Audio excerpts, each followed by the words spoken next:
Let me start by saying, my name is Greg Merrill, and I want to start with what I feel is a personal story about partner violence, which sort of has made this a focus of my career. I've been a social worker working since about 1990. Some of you have been working longer than that.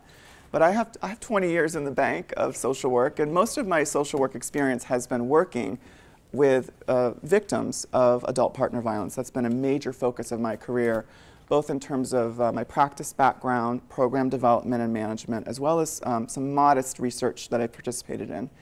But I want to tell you sort of what inspired that, which was as a child I had a favorite aunt who was also my mother's best friend, who was severely battered throughout my early childhood. And I, for example, when my brother was born a year after I was born, I stayed in their house. I was only a year old, but I stayed in their house for a couple weeks. And it was that kind of relationship I had with my aunt, where she was sort of like a second mother to me. And it became clear to me in my early childhood, although I don't recall witnessing anything, to be honest. I didn't witness anything, but I heard a lot of the adults talking about what was happening to my aunt. I saw her bruised, I saw her limping, and this went on for years. This went on for at least 20 years of her life.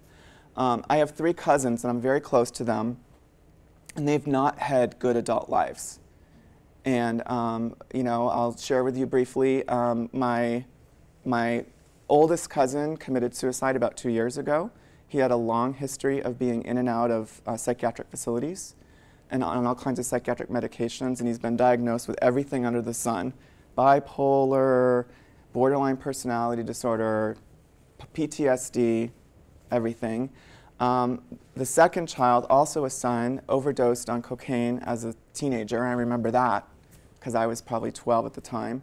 So I remember one of my favorite cousins just dying as a teenager from a drug overdose. And my other cousin, a female, is actually a school teacher. She's an art teacher. She's an amazing mom. She has a great husband, and her kids are doing great, and she's doing great, and she suffers from tremendous anxiety that still sort of haunts her. So my own experience is just in a parallel universe. I grew up in a home without it, and my cousins grew up in a home with it, and we lived half a mile from each other. I really saw the differential impact it had on their health, their mental health, and what they were able to do in their lives and what I was able to do in my life. And so I didn't grow up in that kind of a home, but I really saw the contrast. And so that's really led me to have a lot of questions about how do we understand this problem, how do people get stuck in this pattern in all the different ways, and how do we help people by intervening sooner in protecting children and protecting battered victims and even protecting abusive partners from their own self-destruction.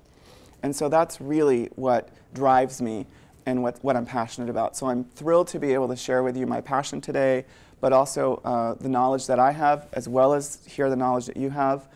And I think of knowledge in 2 ways. I have a lot of knowledge from the literature. I've studied the literature a lot. I believe in evidence, and I look at the literature regularly.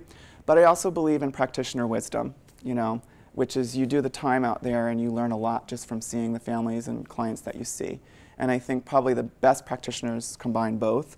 And so I'll try to combine both today, but I'll also be interested in how you combine both. Does that make sense?